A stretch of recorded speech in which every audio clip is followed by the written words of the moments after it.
ডিফু বিশ্ব হিন্দু পৰিষদৰ তৰফৰ পৰা আজি ৰাইজৰ জ্ঞাতাৰ্থে আৰু আমাৰ বিশ্ব হিন্দু পৰিষদৰ ডিফু প্ৰখণ্ডৰ পৰা আমি আজি ৰাইজৰ জ্ঞাতাৰ্থে একটা বস্তু আমি প্ৰকাশ কৰিব বিচাৰিছোঁ যে বৰ্তমান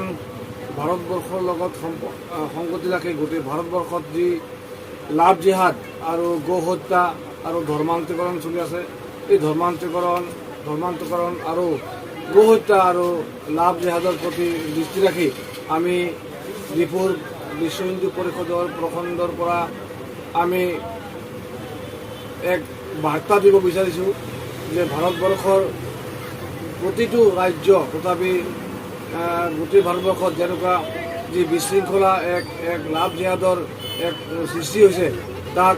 প্ৰতিহত কৰিবৰ কাৰণে তাক আমি অৱৰোধ কৰিবৰ কাৰণে তাক বন্ধ কৰিবৰ কাৰণে আমি বিশ্ব হিন্দু পৰিষদ ডিফু প্ৰখণ্ডৰ পৰা এক গুৰুত্বপূৰ্ণ ভূমিকা গ্ৰহণ কৰিছোঁ।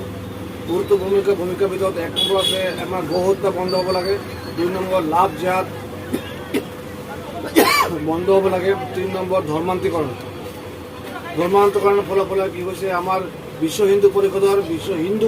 হিন্দু নৰ নাৰীৰ ওপৰত যি অত্যাচাৰ যি আগন্তুক যি ভয়াৱহ এক দৃশ্য আমি দেখিবলৈ পাইছোঁ তাৰ প্ৰতি আমি দৃষ্টি ৰাখি আমি এই কাৰ্যসূচী গ্ৰহণ কৰিছোঁ। আগন্তুক দিনত আমাৰ হিন্দু ভাই ভণ্টীসকলক যাতে কোনো ধৰ্মান্তৰীকৰণৰ প্ৰলোভনত নাযায়, গো হত্যা বন্ধ হ'ব লাগে আৰু লগতে গো হত্যাৰ লগত বন্ধ হোৱাৰ লগতে ধৰ্মান্তৰীকৰণ বন্ধ হ'ব লাগে আৰু লাভ জিহাদটো বন্ধ হ'ব লাগে। এইটোৱে আমাৰ দাবী।